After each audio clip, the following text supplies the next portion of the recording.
మన ప్రభు అయిన యేసుక్రీస్తు దివ్యనామమున శుభములు. మత్తయి సువార్త 5వ అధ్యాయం 13వ వచనంలో దేవుని యొక్క వాక్యం ఈ రీతిగా సెలవిస్తూ ఉంది. మీరు లోకమునకు ఉప్పై ఉన్నారు.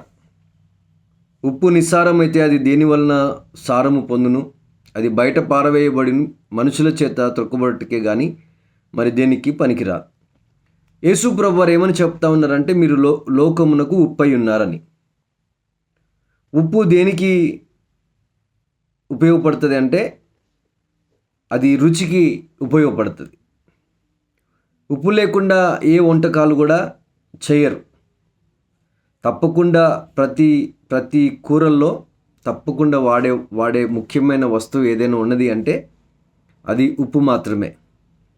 యేసు ప్రభువు వారు ఏమని చెప్తున్నారంటే మీరు లోకమునకు ఉప్పై ఉన్నారు అంటే లోకమునకు ఉప్పు సారం కలిగిన ఉప్పు ఏం చేస్తుంటే కూరకి రుచినిస్తుంది. యేసు ప్రభువు అదే మాట్లాడుతూ ఉన్నాడు. క్రైస్తవులమైన మనం, దేవుని ప్రజలమైన మనం లోకంలో అనేకులకి మాదిరి కలిగినటువంటి జీవితాన్ని కలిగి ఉండాలనేటువంటి విషయాన్ని యేసు ప్రభువు వారు ఇక్కడ ఉప్పుని గురించినటువంటి మాట తెలియజేస్తూ ఉన్నారు. మత్తయి సువార్త 5వ అధ్యాయం 16వ వచనంలో కూడా మనుషులు మీ సత్క్రియలను చూచి పరలోకమందున మీ తండ్రిని మహిమపరచునట్లు సత్క్రియలు అనేటువంటి విషయాన్ని మీరు జ్ఞాపకం చేసుకోవాలి. ప్రియ దేవుని బిడ్డలారా, మీరు లోకమునకు సత్క్రియలు చేసేటువంటి బిడ్డలుగా అనేకులకి ఒక సాక్షార్థమైన జీవితంగా జీవించాలనేదే యేసు ప్రభువు వారు కోరుకున్నటువంటి ఈ యొక్క లేఖన సారాంశం.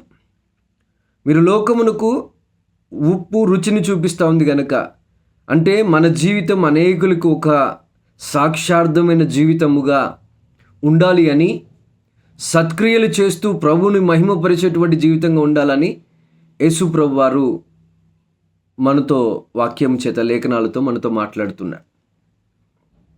నువ్వెలా ఉన్నావు? సత్క్రియలు చేసేటువంటి బిడ్డగా ఉన్నావా?